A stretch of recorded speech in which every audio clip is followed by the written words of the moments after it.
Bonjour à toutes et à tous, bienvenue.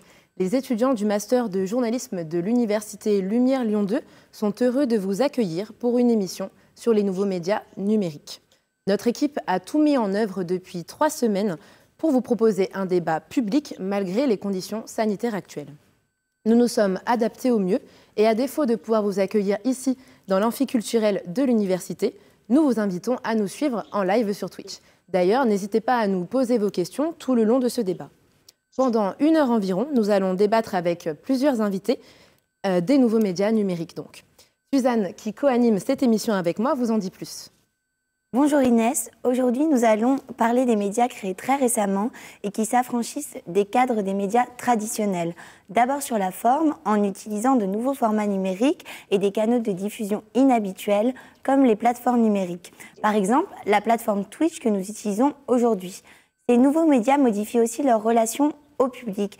Ils cherchent à mobiliser une audience qui se désintéresse des médias, en particulier les jeunes. Pour en parler, nous accueillons 3 invités qui, chacun à leur manière, bousculent le monde de l'info. Vous êtes le fondateur d'Acropolis et vous commentez l'actualité politique sur Twitch. Bonjour Jean Massier. Bonjour. Vous avez cofondé Insider Podcast et vous avez réalisé 1000 degrés, la première série d'investigation narrative française. Bonjour Adèle Imbert. Ah, on ne vous entend pas par contre. C'est mieux là. Bonjour. Oui, c'est parfait. Bonjour. Oui, c'est parfait. Bonjour. Fondateur de Vert.eco, vous avez créé une newsletter sur l'actualité écologique. Bonjour Lou Espargilière. Bonjour, enchanté. Merci d'être avec nous et nos viewers pour débattre de cette question. Vos nouveaux médias participent-ils à une révolution médiatique ou font-ils simplement du mainstream 2.0 ? Pour cerner ce que sont ces nouveaux médias numériques, écoutons maintenant Stéphane Rabu, ex-président du Club de la Presse à Lyon. Ce club organise chaque année un concours pour récompenser un nouveau média. On regarde la vidéo et on se retrouve juste après.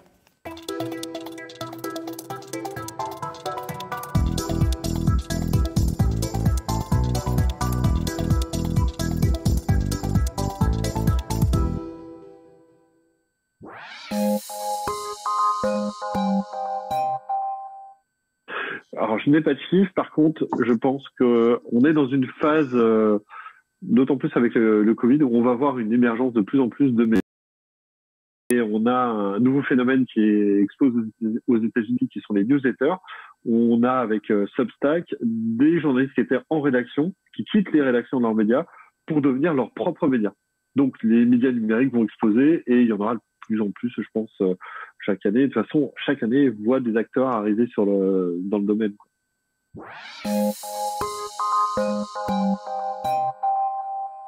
Ça peut durer pour les terminer. Le problème, c'est que c'est facile de créer un média aujourd'hui, mais il n'y a pas forcément de business model. Et donc, il faut le temps de trouver. On estime actuellement, c'est comme pour une entreprise classique, si le média dépasse les 3 ans, c'est qu'il a trouvé son audience et qu'il a trouvé son business model. Et donc, il va perdurer. En dessous, il y a des crashs industriels majeurs, je pense au Croissant, qui était une matinale intelligente et personnalisée, qui ont eu 1 an d'existence et qui ont disparu. C'est la problématique des médias numériques, c'est-à-dire que ça peut émerger très vite, mais s'il n'y a pas l'audience qui va avec et le business plan derrière, ils vont disparaître aussi vite qu'ils sont apparus. Il n'y a pas de règle pour ça. C'est juste une question de rencontre avec son public, quoi.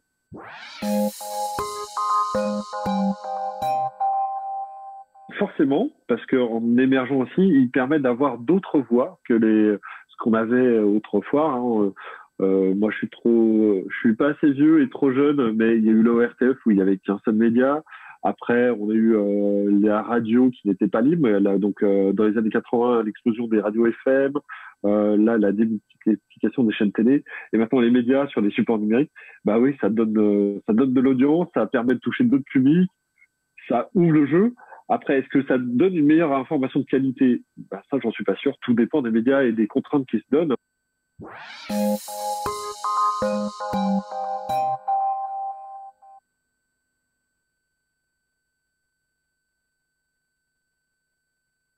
Si le nombre de nouveaux médias numériques est difficile à chiffrer, on sait tout de même qu'il se compte en dizaines. Et on commence ce débat avec une première thématique autour des supports d'information numérique. Devenues incontournables, les plateformes de diffusion n'ont cessé de se développer et le contexte actuel n'a fait qu'accélérer leur profusion.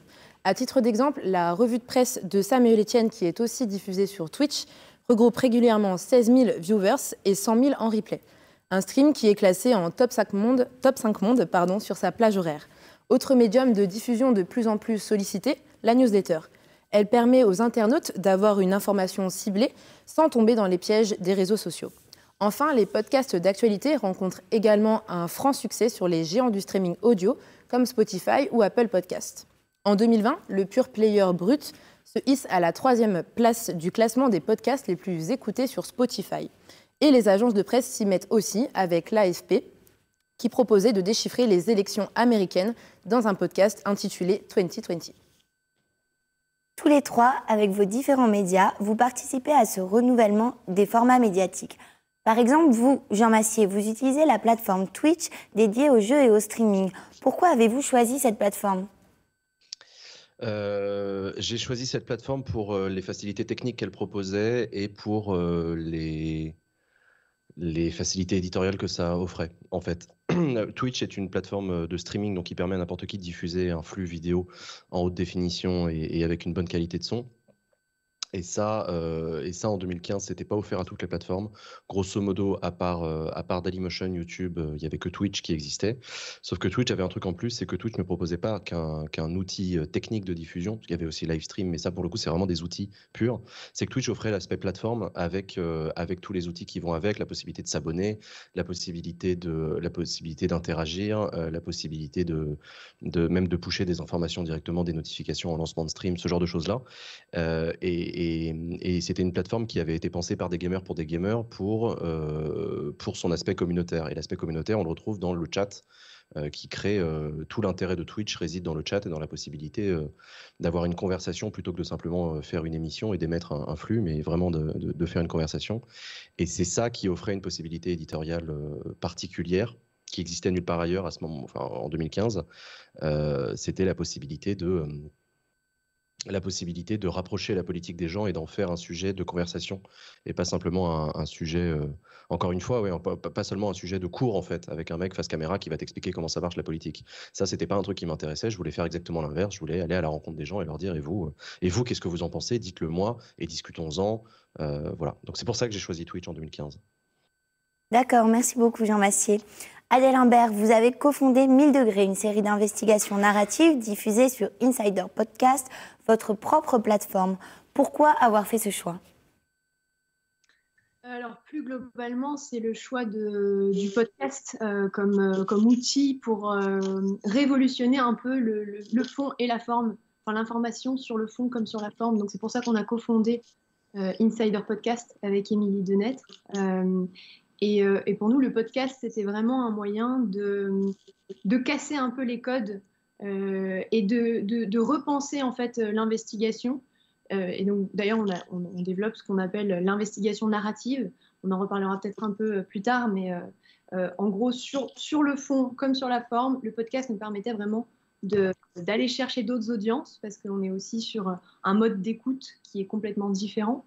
Où on s'adresse vraiment à une personne dans les écouteurs et aussi on est multiplateforme. Donc vous avez dit que les degrés avaient été diffusés sur notre site d'Insider Podcast, mais on était également sur toutes les plateformes de diffusion de podcasts, notamment Apple Podcasts, Spotify, Deezer et beaucoup d'autres plateformes. Et donc pour toutes ces raisons-là, en fait, c'est pour ça qu'on a choisi l'outil, le média podcast en fait. Merci beaucoup Adèle Imbert. Et vous, Lou Espargilière, vous avez fondé Vert.eco, une newsletter sur l'actualité écologique. Pouvez-vous nous dire en quoi le mail peut être un outil pertinent d'information ? Alors, un outil pertinent d'information, bonne question. La raison pour laquelle moi j'ai choisi ce format-là initialement, c'est parce que je voulais créer en gros un média généraliste sur l'écologie et j'ai pas 30 ans de métier, j'ai pas 2 millions d'euros sur mon compte et j'avais pas 20 journalistes avec qui monter ça. Et donc la newsletter, c'est un format qui permet hyper simplement en fait de commencer à diffuser du contenu. Il y a pas mal d'outils qui sont bien faits, notamment Mailchimp, qui permettent vraiment de mettre en page de manière ultra simple Ce qui est en fait, on appelle ça newsletter, mais pour moi c'est un journal en fait, quoi. C'est au lieu de le recevoir dans votre boîte à courrier, dans votre boîte aux lettres, vous le recevez dans la boîte mail, mais c'est sensiblement la même chose. Et voilà, c'est juste un journal en fait qui est sous forme de scroll, quoi, qui est en ligne.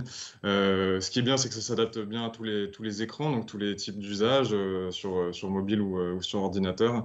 Et donc c'est pour ça que j'ai choisi ce format. Après, ce que ça permet, c'est une autre relation avec le lecteur, mais je pense qu'on va peut-être revenir sur ce sujet tout à l'heure.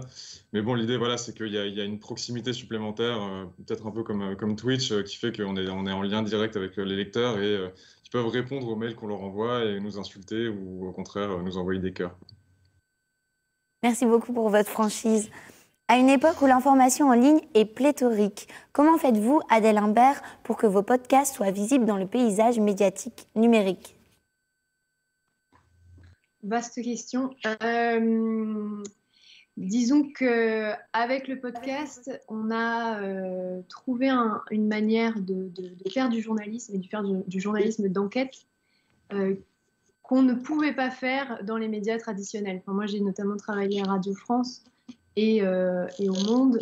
Et c'est vrai qu'on se sent... Et puis, Émilie a travaillé de nombreuses années à Europe 1.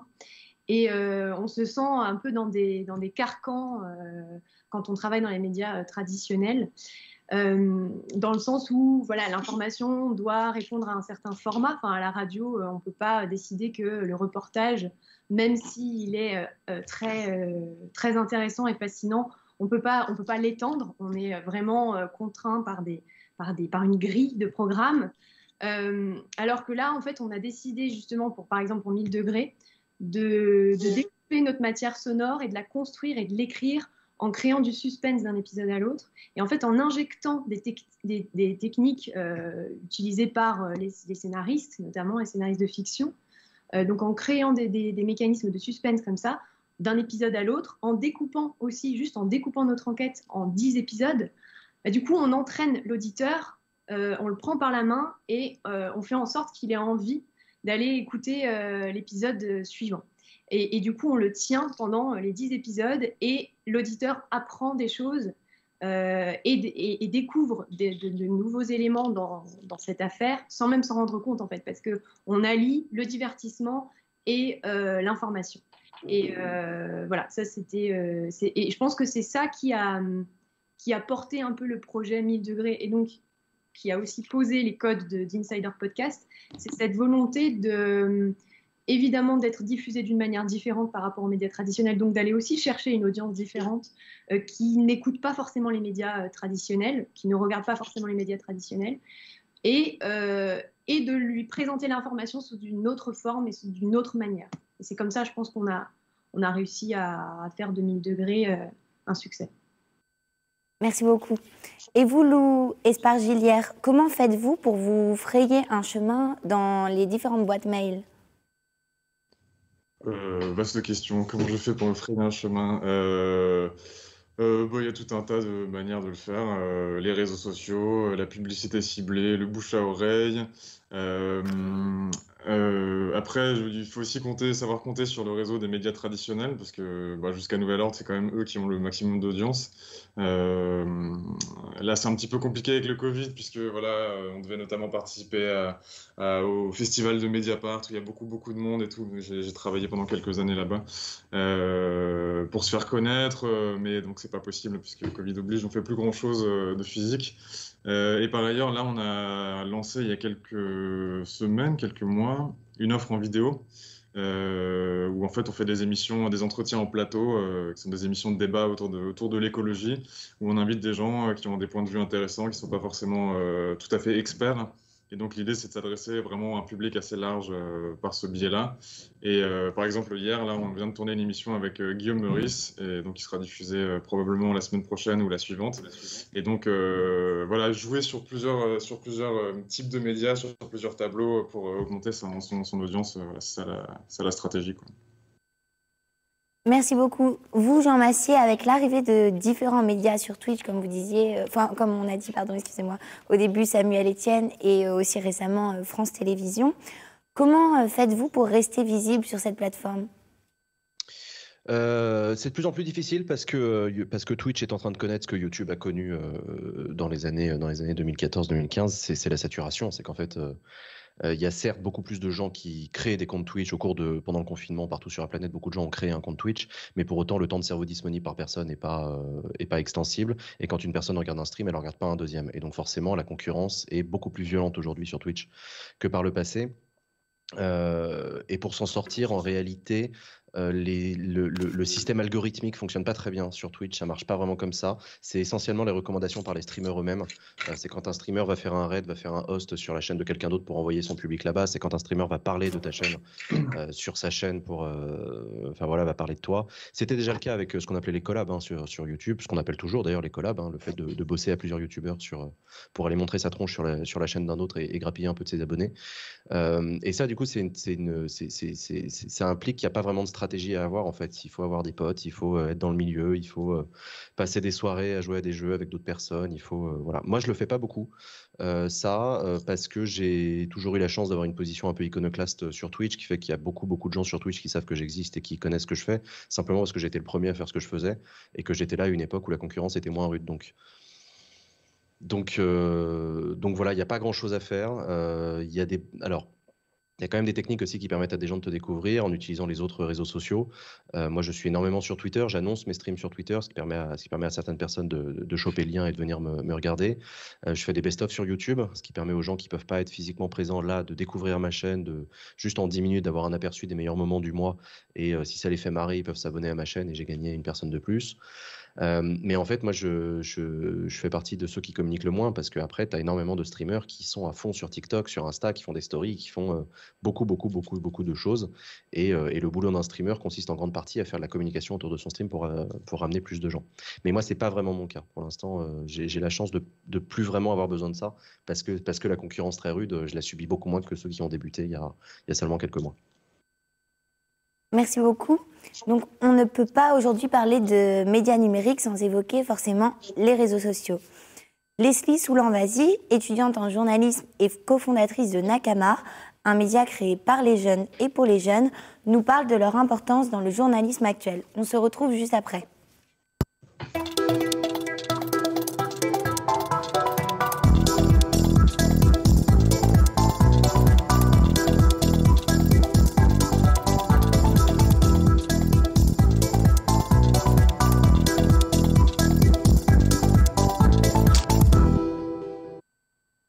On axe beaucoup notre média sur la partie réseaux sociaux, tout simplement parce que les jeunes sont beaucoup sur les réseaux sociaux, notamment moi. Donc en fait, Nakama, on s'inspire d'abord de nous. Par exemple, quand on a envie de poster une story, on se dit peut-être que ce sujet-là, on pourrait également le faire en format story pour Nakama. Voilà, vraiment, c'est s'inspirer de nous, de notre quotidien.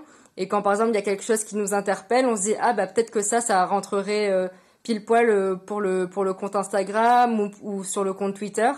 Donc vraiment en fait les réseaux sociaux ont vraiment une place importante dans le journalisme.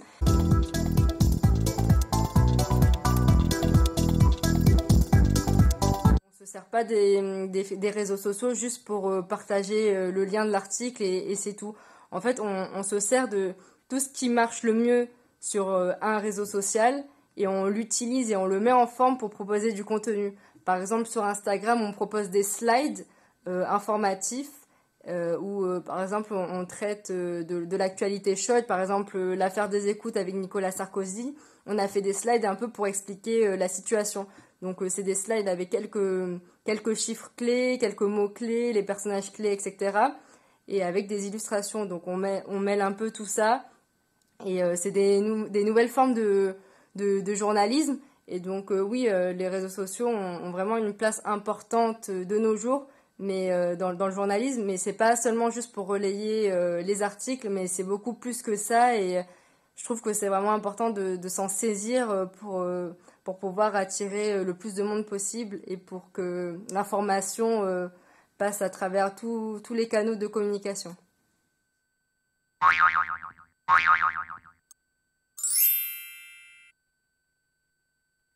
Les réseaux sociaux ne sont donc pas seulement un support de diffusion, mais bien une autre mise en forme de l'information.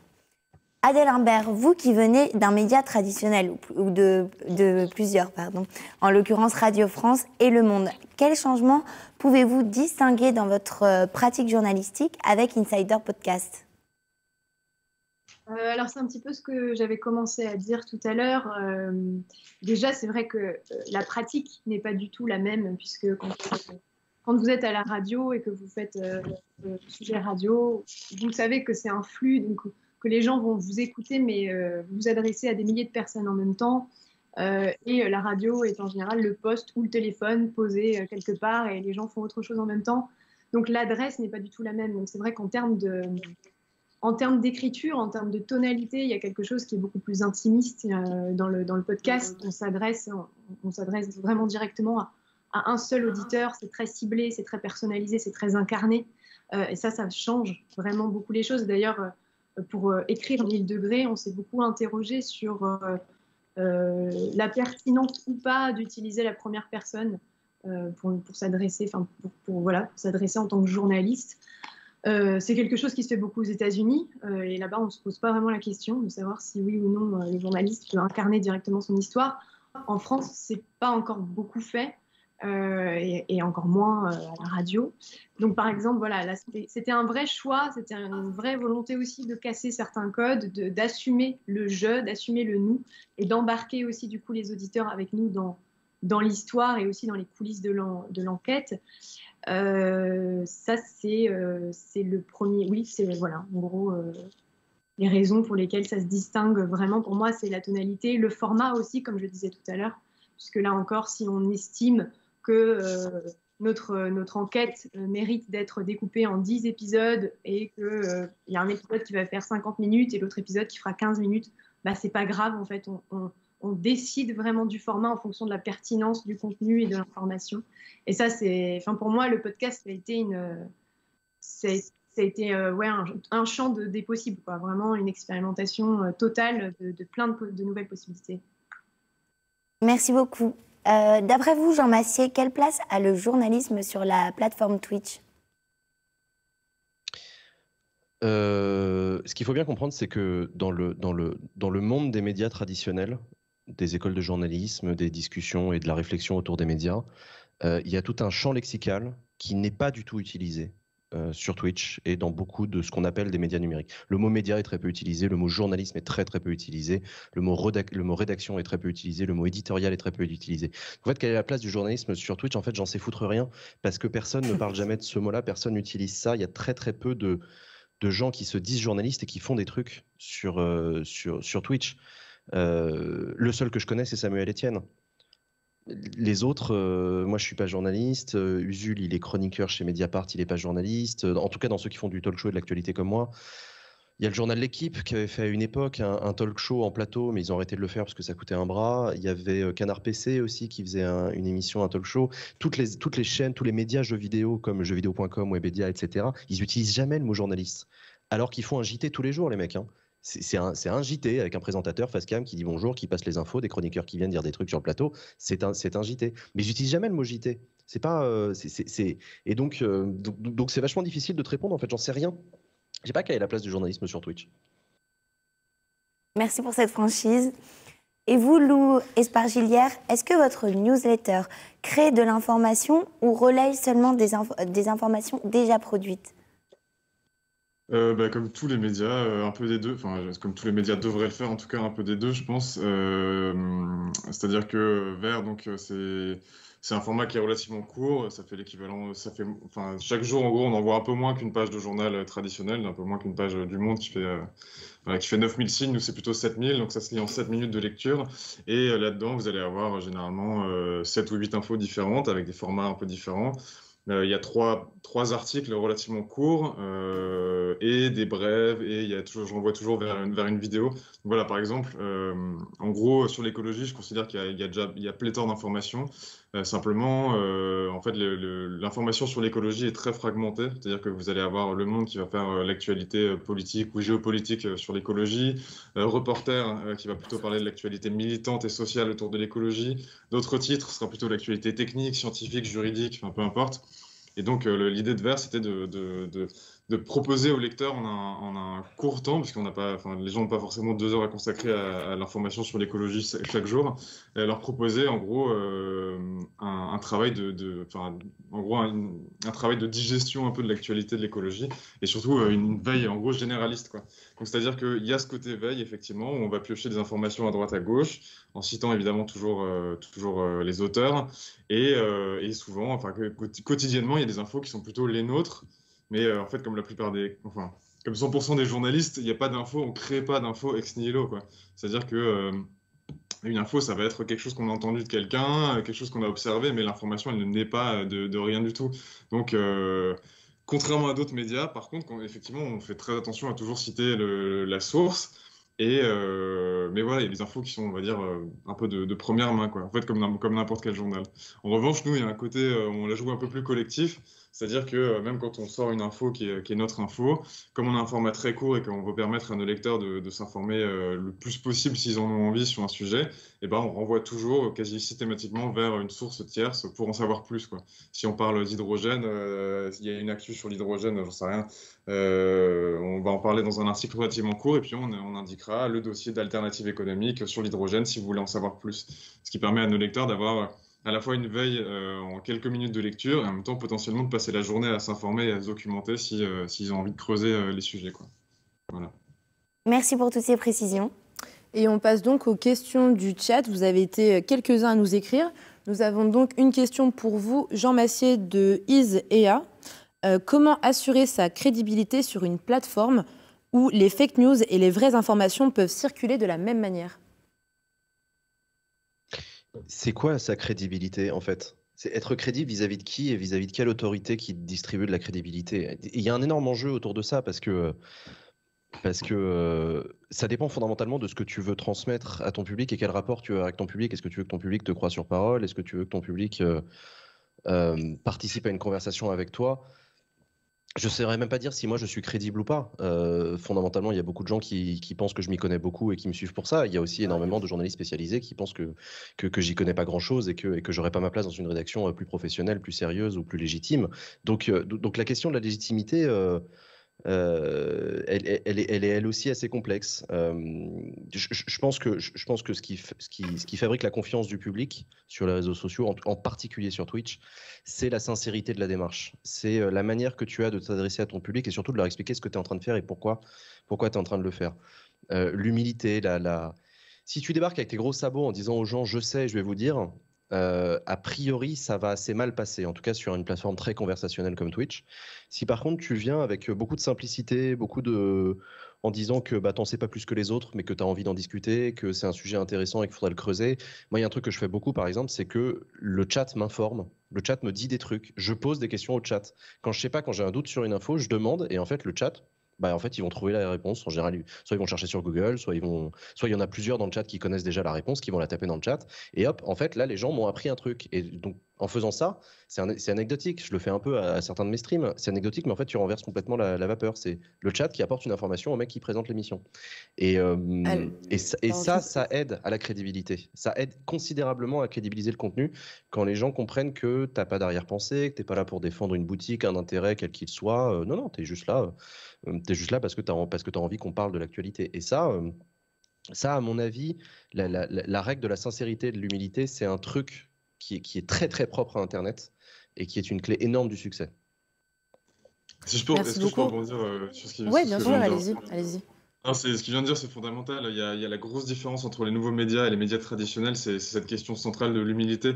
C'est-à-dire qu'en fait, nous, on a quitté nos positions de surplomb. Je sais pas, Jean, si tu as travaillé dans un grand média avant, mais quand on bosse pour Le Monde ou Mediapart ou d'autres, on donne l'information, elle est dans le journal et les gens la reçoivent et ça s'arrête là. Il n'y a pas d'hyperlien, on peut pas consulter le rapport en question qui est cité dans l'article, on peut pas savoir si le journaliste a fait le travail à fond ou pas.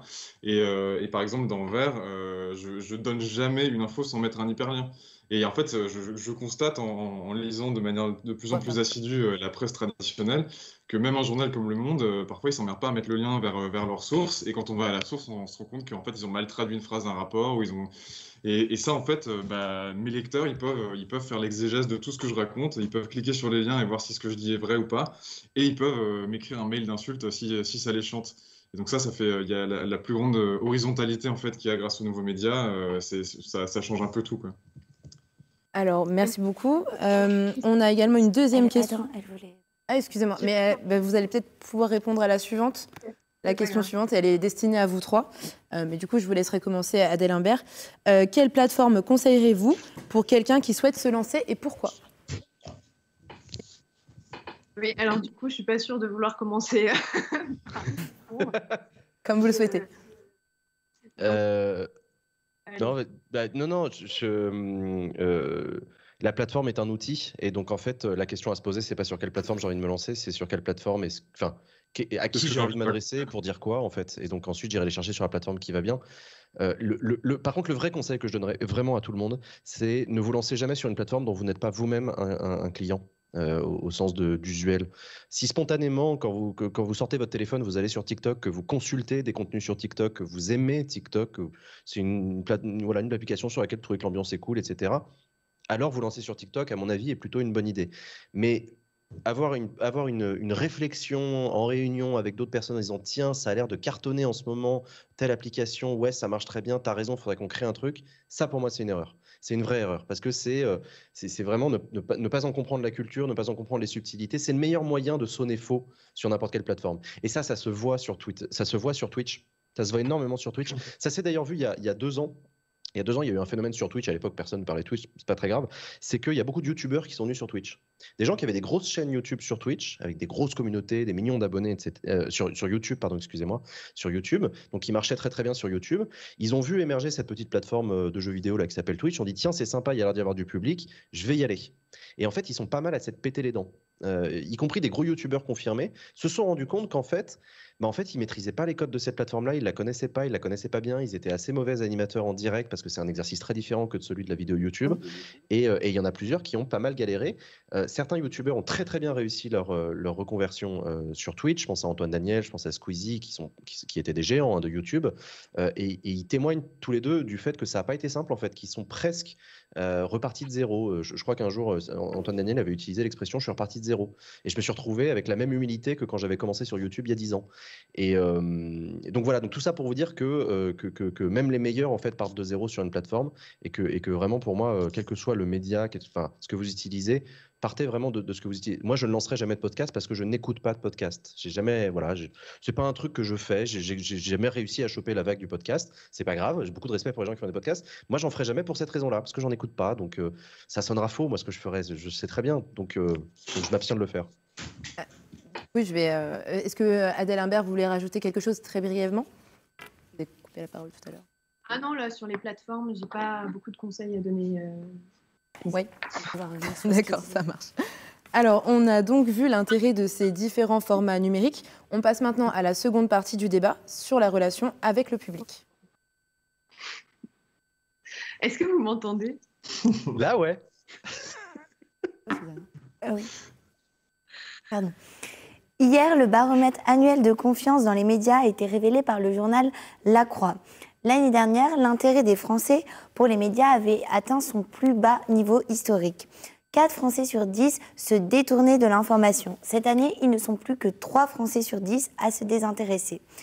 Si le niveau de confiance des Français envers les médias a légèrement augmenté, certainement grâce au Covid-19, il reste toujours très bas. Il semble donc important d'évoquer dans ce débat le lien entre médias et lecteurs. Alors, dans ce contexte de défiance envers les médias, comment pensez-vous les relations avec vos différents publics? Par exemple, vous, Lou Espargilière, vous avez fondé donc votre newsletter. Comment l'information personnalisée peut permettre aux lecteurs de retrouver l'envie de s'intéresser à l'actualité? Alors, elle n'est pas très personnalisée, l'information d'Envers. Non, c'est assez généraliste. Non, ce que je disais tout à l'heure, c'est que contrairement à... Alors, disons que le pire étant BFM TV ou des chaînes de télé en continu, comme je dis, j'indique toutes mes sources et donc je fais à chaque fois la méthodologie de l'information. Et donc, pour moi, c'est crucial que les gens comprennent bien à chaque fois qu'ils voient les coutures de l'information, y compris parce que ça les rassure. Et je considère qu'en tant que journaliste ou en tant que personnalité de médias, on leur doit ça. On leur doit de faire la pédagogie de l'information. Et y compris, c'est comme ça qu'ils sauront plus tard décrypter une information quand elle est vraie ou pas, qu'ils auront... Je veux dire, le documentaire Hold Up, dont on a beaucoup parlé, qui est sorti il y a quelques semaines, quelques mois, je veux dire, n'importe qui aurait consommé un média comme Vert et aurait été habitué à avoir la source systématiquement sous les yeux, aurait vu les énormes ficelles, tout ce qui ne va pas, en fait, toutes les informations qui ne sont pas sourcées, les phrases qui sont lancées, qui retombent. Bon, voilà, on pourrait parler pendant des heures de ce documentaire, et le problème, c'est que les médias ont cessé il y a longtemps de faire la pédagogie de l'information qui est délivrée. Par commodité, par manque de temps, et puis aussi parce que c'est confortable d'être dans la position du sachant qui va délivrer son savoir aux autres, et les autres sont priés de le croire. Voilà. Ce qui a changé, c'est notamment la place des réseaux sociaux qui a permis aussi de démonter en fait, les reportages à moitié bidonnés qu'on pouvait trouver à la télévision, ou les fausses informations qui circulaient dans la presse. Et ça a joué beaucoup pour la décrédibilisation des journalistes. C'est-à-dire que d'un coup, ils sont tombés de leur échelle, de leur trône, et on a vu que, comme tout le monde, ils pouvaient raconter des conneries. Le problème, c'est qu'on n'a pas compris que... ils racontent des conneries comme ça arrive dans absolument tous les métiers, et c'est pas parce qu'ils racontent des conneries de temps en temps qu'ils en racontent tout le temps. Donc voilà pour redire ce que j'ai déjà dit. Donc Vert, on essaie vraiment d'être le plus transparent possible, et c'est comme ça qu'on redéfinit un peu aussi la relation à notre public. Voilà. Merci. Et donc pour vous, Jean Massier, avec votre chaîne Twitch, est-ce que le direct et les échanges via le chat vous rapprochent réellement de vos viewers? Oui, mais de fait, j'ai déjà répondu à la question quand j'ai fait tout mon laïus tout à l'heure sur l'humilité et la sincérité. Donc oui, c'est la proximité qui est créée par les échanges du chat. Donc non, j'ai vraiment déjà répondu à cette question tout à l'heure. Et je vais laisser mon temps de parole à Adèle. Oui, merci. Enfin, pour vous, Adèle Imbert, l'image prend beaucoup de place sur les réseaux sociaux. Prend beaucoup de place sur les réseaux sociaux. Vous avez choisi le son. Qu'est-ce qui plaît aux auditeurs avec ce format? Vous avez coupé votre micro. Là, on t'entend pas par contre. Vous m'entendez là? Oui, c'est bon. Déjà parce que, en fait, je pense que avec le podcast et avec le son en général, mais particulièrement avec le podcast, on crée des images avec le son et c'est juste magique en fait. Je trouve que c'est une approche qui est différente et je pense que les auditeurs aiment ça. Et puis je pense aussi que ça rejoint beaucoup ce qu'on dit Lou et Jean, cette volonté d'être hyper transparente avec Émilie, ce qui est un petit peu le revers de la médaille de l'utilisation du je et du nous dans notre enquête, parce que du coup les auditeurs nous suivent dans les coulisses de notre enquête. Et en fait, on essaye d'être hyper humble, c'est-à-dire qu'on partage aussi avec les auditeurs nos doutes pour l'enquête, nos doutes sur nos moments de désespoir quand on pense être sur une bonne piste et en fait, on a complètement peur et on n'est pas sur la bonne piste. Et tout ce travail qu'on ne voit jamais dans les médias traditionnels, parce qu'il ne faut surtout pas, quand on est journaliste, montrer qu'on doute, parce que justement, ça rejoint un peu aussi ce que disait Lou, c'est cette manière d'amener, de déposer l'information et d'être un peu sur un piédestal. Je pense que ça plaît beaucoup et ça crée un lien avec les auditeurs qui est hyper unique, parce que du coup, on a une communauté qui est très, très soudée, qui est très réactive aussi. Nous, on a utilisé Instagram, alors non pas comme point de départ, comme plateforme de point de départ, mais comme un complément sur lequel on vient poster des photos, soit des coulisses d'enquête, d'Émilie et moi en train de travailler, soit des pièces du dossier d'instruction sur lequel, des affaires sur lesquelles on travaille. Et voilà, et tout ça, en fait, ça crée un lien qui est, à mon avis, pas possible avec des médias traditionnels, quoi. Et puis aussi, il faut dire que le podcast, il faut dire aussi qu'on s'adresse à une audience qui est jeune, parce que c'est voilà, une audience qui a entre 18 et 35 ans et qui du coup fonctionne aussi beaucoup par le partage. C'est-à-dire que s'ils aiment quelque chose, ils vont le partager et ça fonctionne très très bien. Ça fait un effet boule de neige aussi qui contribue à l'effet de communauté aussi autour du podcast. Merci beaucoup. Alors pour Nicolas Barrican, rédacteur en chef de Médiacité Lyon, les lecteurs participent à la production de l'information. Ce journal en ligne d'enquête et de décryptage a mis en place différents moyens pour échanger avec son lectorat. On l'écoute.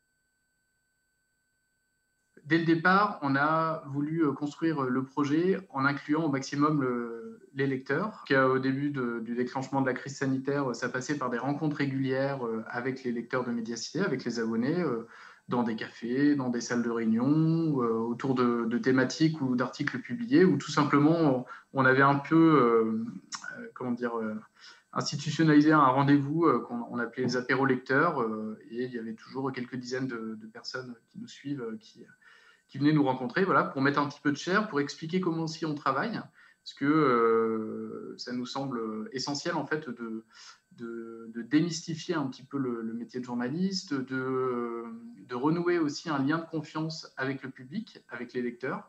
Ça se poursuit par des choses très concrètes. On a lancé depuis un peu plus d'un an maintenant, ça doit faire 1 an et demi, des séries d'enquêtes qui sont récurrentes, qui s'appellent Dans ma ville, #DansMaVille, où le concept de ces enquêtes, c'est de faire appel aux lecteurs dès le début. Vous vivez dans les villes sur lesquelles on enquête, vous avez sûrement plein de choses à nous dire, vous avez peut-être des idées de sujets, vous êtes peut-être des sources potentiellement, ou des experts de ce sujet.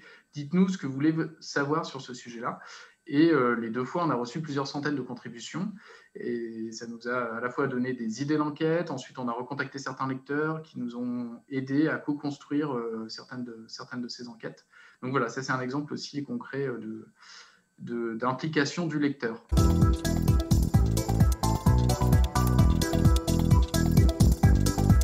On a une plateforme qui s'appelle Lanceur d'enquête, une plateforme sécurisée où tout lecteur, j'allais dire, mais même tout internaute, pas forcément des abonnés de Médiacité, peuvent nous interpeller de manière totalement anonyme et sécurisée sur tel ou tel sujet. Et tout le monde peut aussi nous envoyer des documents, là aussi de manière cryptée, anonyme. Et certaines enquêtes, ça a débouché sur un certain nombre d'enquêtes. On n'en fait pas forcément la publicité parce que justement les sources, souvent, quand elles passent par ce canal-là, souhaitent rester anonymes. Mais on a récupéré certains documents qui ont donné lieu à des enquêtes grâce à ça.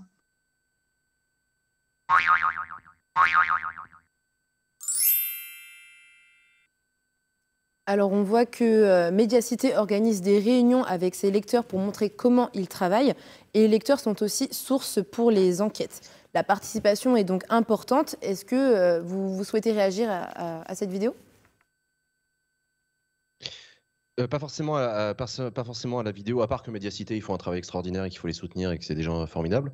Mais je continue la réflexion sur la relation au public. Tu as aussi un phénomène qui est très important sur Internet, poussé par les réseaux sociaux, c'est la personnification.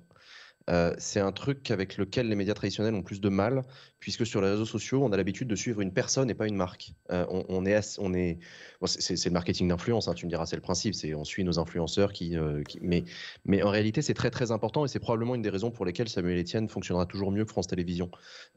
Simplement parce que Samuel Etienne est une personne physique, avec tout ce qu'on a dit tout à l'heure de caractère d'humilité, de sincérité, de mise à nu, de prise de risque à chaque fois qu'il lance un stream, alors qu'une personne morale, c'est toujours beaucoup plus complexe. Et ça, c'est un truc qu'on a vu assez rapidement sur Twitch, où le phénomène des web TV dans les premières années de Twitch est un petit peu sur le déclin en ce moment, sauf en e-sport, parce que c'est très spécifique comme marché. Clairement, les gens suivent des personnes beaucoup plus que des marques, et dans la relation au public, c'est très important. C'est une des raisons pour laquelle, moi, la chaîne Acropolis n'existe plus. Aujourd'hui, elle s'appelle Jean Massier. En fait, j'ai changé le positionnement par rapport au public, justement, parce que j'ai accepté la réalité du marché qui était de dire que, en fait, ce que les gens suivaient, c'était pas Acropolis, c'était Jean Massier. Donc j'ai dit, bah ok, je vais appeler ça Jean Massier, soyons clairs entre nous, c'est comme ça que ça fonctionne. C'est aussi ce qui a fait le succès d'Hugo Travers sur YouTube, avec la chaîne Hugo Décrypte, parce que voilà, ça s'appelait pas Média Décrypte, c'était Hugo. C'est un bonhomme avec 2 bras, 2 jambes, avec toute sa sincérité. Voilà. Et ça, c'est un élément extrêmement important. Et c'est une des raisons pour lesquelles je pense que, pour revenir sur la vidéo de Médiacité, ils ont raison d'organiser ces réunions physiques, parce que ne serait-ce que mettre des visages sur le média qu'on consomme, c'est important de savoir, enfin voilà, de voir la personne. Salut, c'est moi qui écris les articles que tu lis. Voilà comment je travaille et tout. Juste ça, ce rapport humain, en fait, est très très important. Et ça, je pense que c'est un enjeu très important pour les médias traditionnels dans leur mutation sur les nouveaux canaux et même dans les créations de médias, de nouveaux médias numériques. C'est la personnification, c'est mettre des visages, des noms, des prénoms, des vrais, hein, pas des pseudos, sur. À mon avis, c'est assez important. Je me permets de vous couper pour donner la parole aussi à Adèle Imbert ou à Lou Espargilière, si vous voulez intervenir aussi, ajouter quelque chose. Ouais, à l'époque où je travaillais à Mediapart, donc jusqu'en 2016, j'y travaillais à l'émission hebdomadaire qu'ils avaient créée à l'époque, une émission vidéo qui s'appelait En direct de Mediapart. Et justement, comme explique Jean, l'idée c'était vraiment de mettre des visages sur les noms, sur les signatures en fait de Mediapart. Et donc tout l'objet de cette émission, c'était que les journalistes viennent présenter leur travail dans des courtes séquences et voilà, et sortir un peu du truc obscur, c'est-à-dire le Canard enchaîné par exemple, vous verrez absolument jamais leurs journalistes dans d'autres médias, vous verrez pas leur tête et ça fait partie de leur culture. Aujourd'hui, les gens sont rassurés quand ils voient que c'est un être humain qui a écrit des articles et y compris parce qu'ils se disent que bon, si on sait qui c'est, on sait qui pourra nous rendre des comptes aussi plus tard. Et donc moi j'ai participé à ça à Mediapart. Aujourd'hui il y a quasiment tous les grands médias font ça maintenant, ils ont tous une offre en vidéo, même le Figaro maintenant ils ont une télé H24 et tout. Et c'est aussi ce qu'on essaye de faire avec Vert. Moi je viens de la presse écrite et j'aime bien rester dans l'ombre. J'aime pas spécialement montrer ma tête et je trouve ça assez inconfortable. Mais je sais que ça fait partie du travail maintenant des journalistes. Et c'est pour ça que tous les newsletters sont signés avec ma tête ou la tête de celui ou celle qui écrit le cas échéant. Et qu'on a lancé une offre vidéo. Voilà, c'est moi avec mon nom, ma tête et tout. Et en fait, ce que je trouvais au début inconfortable, maintenant je trouve que c'est presque une politesse vis-à-vis des lecteurs, quoi. Voilà, je trouve que c'est pas abusé dans une société qui est de plus en plus portée sur l'image de voir la tête des gens qui produisent l'information, quoi. Allez-y, Adèle. Oui, pour rejoindre un petit peu tout ce qui vient d'être dit et la démarche de Médiacité, je trouve que c'est toujours très intéressant, notamment dans un travail d'enquête, déjà de remarquer qu'on n'est pas expert en tout et qu'on a besoin parfois même de l'expertise des gens qui nous écoutent. Et ça, c'est ce qu'on avait mis en place dans 1000 degrés, notamment pour retrouver des membres du jury. On avait créé une adresse mail et on avait fait passer un message dans une radio locale pour que les gens puissent nous consulter, enfin nous écrire s'ils retrouvaient des membres du jury d'assises ou si eux-mêmes avaient été jurés à cette époque-là. Donc ça, c'était un des processus où voilà, on ouvrait un peu le travail des enquêteurs au grand public. Et puis il y a une autre technique qu'on a utilisée, c'est en fait on a créé une espèce de mini-cellule d'enquête au sein du master de droit d'Assas, de l'université d'Assas, et on s'est tourné vers des étudiantes en droit qui, voilà, on leur avait confié des éléments très précis, des points très précis dans le dossier d'instruction, notamment sur, par exemple, la procédure de perquisition. Et on leur avait dit, voilà comment la perquisition a été faite telle année dans la maison de Monsieur Massé. Est-ce que vous, avec votre expertise d'étudiant, parce que ouais, moi j'ai fait du droit, j'ai étudié le droit, mais c'était il y a longtemps. Et donc voilà, est-ce que vous qui avez le nez dans les textes toute la journée, dans le code pénal, le code de procédure pénale, vous pouvez me dire si ce qui a été fait cette année-là dans la maison de Monsieur Massé, c'était légal ou pas? Et on a décrypté ensemble, les point par point, ce qui était légal ou pas en fonction des textes sur lesquels elle passait des journées sans forcément voir le côté très concret de leur travail en tant qu'étudiante. Et voilà, c'est une autre approche, c'est une manière aussi d'ouvrir encore une fois le travail d'enquête, un peu comme le fait Médiacité lecteur. Merci beaucoup pour cette réponse. On passe maintenant aux questions du chat. Alors, on en a une. Est-ce que les podcasts peuvent devenir une alternative crédible à la radio? Et est-ce que Twitch peut supplanter la télé? Non. Non, c'est pas concurrent. Alors voilà, ça c'est un piège très important, c'est de croire qu'il y en a un qui va supplanter l'autre, qu'il y en a un qui va remplacer l'autre, qu'il y en a un qui est meilleur que l'autre, en quoi que ce soit. Non, ça fonctionne pas comme ça, ça ne marche pas comme ça, et la consommation de podcasts et la consommation de radio n'est pas concurrente aux heures de la journée, au moment qu'on est en train de vivre et ce qu'on est en train d'y faire, assez peu. C'est, je crois, assez peu concurrent en matière de public. Et c'est, alors je vais moins parler de podcast, parce qu'Adèle, pour le coup, connaît beaucoup mieux ce marché-là que moi, mais pour ce qui est de l'audiovisuel, non, le numérique ne remplacera jamais la télévision. La télévision reste encore aujourd'hui un média de grande masse, alors que Twitch et YouTube, quoi qu'on en dise, ça reste petit.